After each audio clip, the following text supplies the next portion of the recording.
നമസ്കാരം. പൊതുഗെ ന്യൂസിലേക്ക് സ്വാഗതം. ഒരു തെരഞ്ഞെടുപ്പിൽ ഏറ്റവും കൂടുതൽ വോട്ടുകൾ നോട്ടയ്ക്ക് ലഭിച്ചാൽ ആ നിയോജക മണ്ഡലത്തിലെ ഫലം അസാധുവാക്കാനും പുതിയ തെരഞ്ഞെടുപ്പ് നടത്താനും നിർദ്ദേശം നൽകണമെന്നാവശ്യപ്പെട്ട് സമർപ്പിച്ച ഹർജിയിൽ സുപ്രീം കോടതി തിരഞ്ഞെടുപ്പ് കമ്മീഷന് നോട്ടീസ് നൽകി.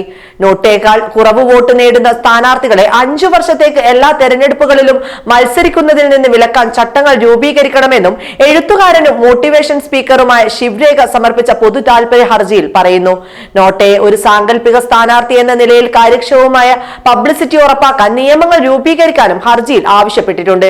സൂറത്തിലെ കോൺഗ്രസ് സ്ഥാനാർത്ഥിയുടെ നാമനിർദ്ദേശ പത്രിക തള്ളുകയും മറ്റ് സ്ഥാനാർത്ഥികൾ പത്രിക പിൻവലിക്കുകയും ചെയ്തതോടെ തെരഞ്ഞെടുപ്പില്ലാതെ BJP സ്ഥാനാർത്ഥിയെ വിജയിയായി പ്രഖ്യാപിച്ച സംഭവം ശിവരേഖയ്ക്ക് വേണ്ടി ഹാജരായ മുതിർന്ന അഭിഭാഷകൻ ഗോപാൽ ശങ്കരനാരായണൻ ചൂണ്ടിക്കാട്ടി.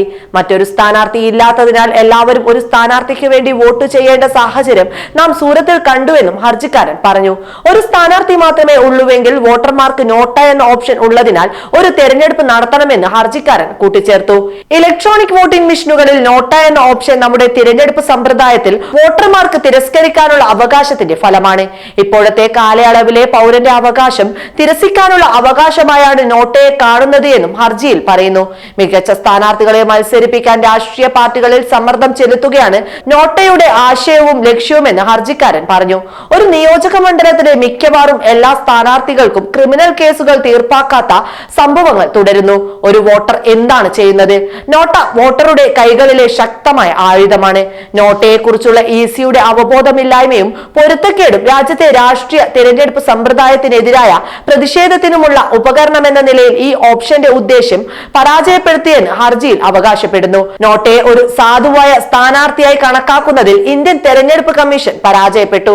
നോട്ട മുതൽ ജനാധിപത്യ ഭരണത്തിൽ അത്യന്താപേക്ഷികമാണ്. ഒരു പൗരൻ വോട്ട് ചെയ്യാത്തത് മാത്രമല്ല, യഥാർത്ഥത്തിൽ ഒരു സാധുവായ തെരഞ്ഞെടുപ്പാണ് എന്നും ഹർജിയിൽ ചൂണ്ടിക്കാട്ടുന്നു.